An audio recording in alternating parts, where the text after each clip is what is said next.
démocratique du Congo, c'est le choix de Dieu. Et le choix de Dieu est réfléchi. Tu n'es pas n'importe qui. L'unique serviteur de Dieu qui a été choisi et aimé de Dieu, race d'Abraham, c'était Israël. L'embrasement, c'est le signe de l'unité. Vous qui êtes dans des divisions, je vous prie au nom de Jésus, embrassez-vous. Dès que vous suivez ce message, embrassez même votre ennemi.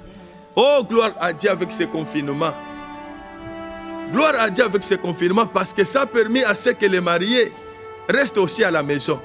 Le papa à côté de sa femme. Alléluia. C'est aussi une occasion de vous embrasser, papa, maman. Et c'est ton mari.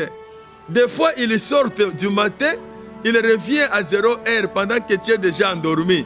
Mais le confinement, grâce à ce coronavirus, a fait que papa soit à la maison, ensemble avec sa femme. Je vous prie, embrassez-vous d'abord, vous les mariés. C'est le signe de l'unité, de la communion, de la fraternité avec Jésus-Christ. Embrassez, ce sont des frères qui s'embrassent. Ces sœurs, ils se saisissent. Oh, bosimbana nano yo, bosimbana ko, bosimbana. La Bible dit, ils se saisissent et ils demeurent inséparables. Oh, bien-aimés dans le Seigneur, Dieu soit loué, soit glorifié pour ce temps de confinement. Ce temps de confinement grâce au coronavirus. C'est par là que je peux dire, en quelque sorte, que le coronavirus est un serviteur de Dieu. Ah, gloire au Seigneur. Quelle révélation! Coronavirus est un serviteur de Dieu. Oui, il a permis que Batata va vendre penandako, va vendre kate. Akobi matongo azosonga 3h du matin. Maman si alali, bana basi balali, amona kabana te, amona kamwasi te. Mais lelo bangona ba vandi na salon bazota télévision. Bozo landangai en live. Bo s'embrasser na kombo na Yesu. Ngai pe na embrasser chéri na ngai. Wifini kasongo. Oh moi na embrasser yo chéri. Confinement, il s'agit que tout vendre bisika moko. Ah, gloire au Seigneur. Alléluia. On acclame Jésus. Je ne dis pas je crée. Il conjugue au pluriel. Créons un homme à notre image. C'est ça le langage du ministère. Chers prédicateurs, serviteurs, servantes de Dieu, nous devons faire attention. Moi, je fais. Moi, j'ai bâti. Moi, j'ai payé ça et ça. Ce langage-là amène la frustration.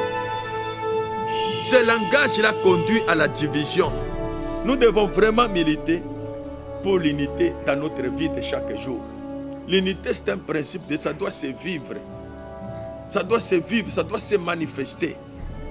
Le monde saura que nous sommes les enfants. Si nous sommes unis, nous sommes ensemble.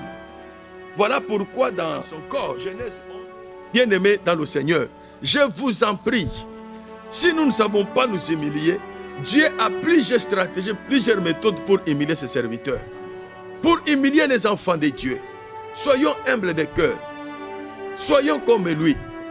Il n'a pas regardé cette égalité avec Dieu comme une peau arrachée, mais il a choisi la voie de l'effacement.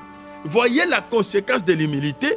La Bible dit que Dieu l'a souverainement élevé et l'a donné un nom au-dessus de tout ce qui peut se nommer parmi les hommes pour combattre l'ennemi.